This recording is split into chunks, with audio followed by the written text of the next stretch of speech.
ভারতবর্ষের বিভিন্ন মন্দিরের মধ্যে পুরীর জগন্নাথ মন্দির অন্যতম। সারা বছরই বিশেষ করে রথের সময় বহু ভক্তের সমাগম ঘটে এই শ্রীক্ষেত্রে। বলা হয় স্বয়ং শ্রীকৃষ্ণের হৃৎপিণ্ড আজও এই মন্দিরে বর্তমান। তবে জানেন কি, পুরীর মন্দিরকে ঘিরে রয়েছে নানা গভীর রহস্য, যার সমাধান বিজ্ঞান আজও করতে পারেনি। নমস্কার, আমি কবিতা আর আপনাকে স্বাগত জানাচ্ছি আমার আজকের ভিডিওতে।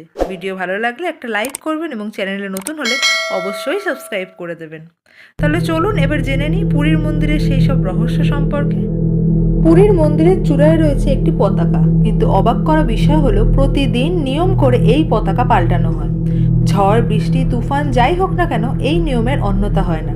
এবং যদি কোনো দিন এই নিয়ম না মানা হয়, তাহলে পরবর্তী 18 বছর মন্দিরের পুজো বন্ধ রাখা হবে।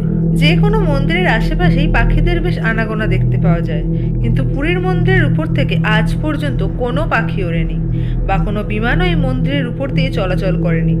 জগতের নাথ জগন্নাথের উপর কেউ যেতে পারে না, এই বার্তাই যুগ যুগ ধরে দিয়ে আসছে এই মন্দির, এমনটাই মনে করেন ভক্তরা। পৃথিবীতে থাকা প্রতিটি বস্তুরই দিনের আলোতে ছায়া পড়ে, কিন্তু আপনি জানলে অবাক হবেন, দিনের কোনো সময় সূর্যের অবস্থান যেমনই হোক, কোনো দিক থেকেই পুরীর মন্দিরের ছায়া পড়ে না। আমরা জানি সাধারণত দিনের বেলা সমুদ্র থেকে তটের দিকে হাওয়া প্রবাহিত হয় এবং রাতে সমুদ্র তটের দিক থেকে সমুদ্রের দিকে হাওয়া বয়ে যায়, কিন্তু পুরীর সমুদ্রের ক্ষেত্রে ঠিক বিপরীত গতি লক্ষ্য করা যায়। দিনের বেলা তটের দিক থেকে সমুদ্রের দিকে এবং রাতে সমুদ্রের দিক থেকে তটের দিকে হাওয়া বয়। পুরীর মন্দিরের পতাকাটিও সর্বদা হাওয়ার বিপরীতে উঠতে থাকে। যেদিকে হাওয়া বয় তার উল্টো দিকে এই পতাকা উঠতে থাকে, যা সত্যিই একটি রহস্য, যা বিজ্ঞানীরা আজও কোনো যুক্তির সাহায্যে প্রমাণ করতে পারেননি। মন্দিরের চূড়ায় রয়েছে একটি বিশাল সুদর্শন চক্র। পুরীর যে কোনো জায়গা থেকে এই চক্রটি আপনি দেখতে পাবেন, যার কারণ এর উচ্চতা। তবে এছাড়াও এই চক্রের একটি আলাদা বৈশিষ্ট্য রয়েছে।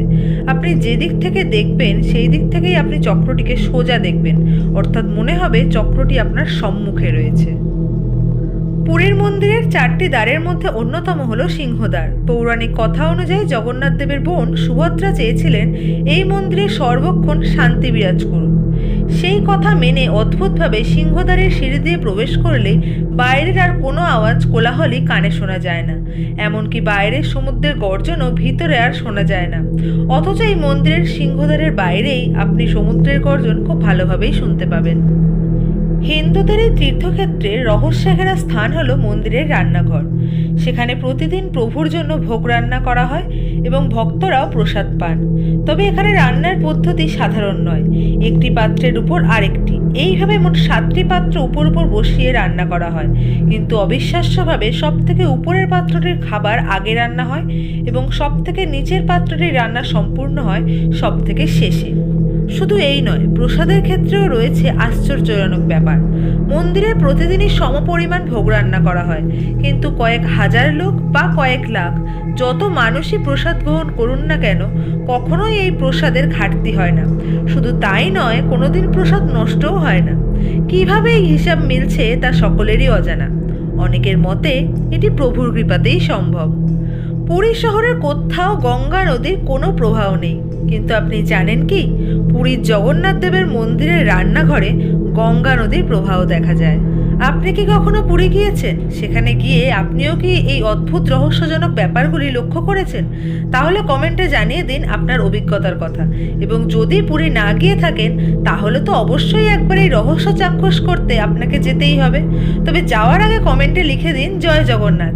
আর আরও নতুন জায়গার সন্ধান পেতে চ্যানেলটা সাবস্ক্রাইব করে দিন। আজকের মতো এই পর্যন্তই, দেখা হবে নতুন কোনো ভিডিওতে। আজ চললাম, বাই বাই।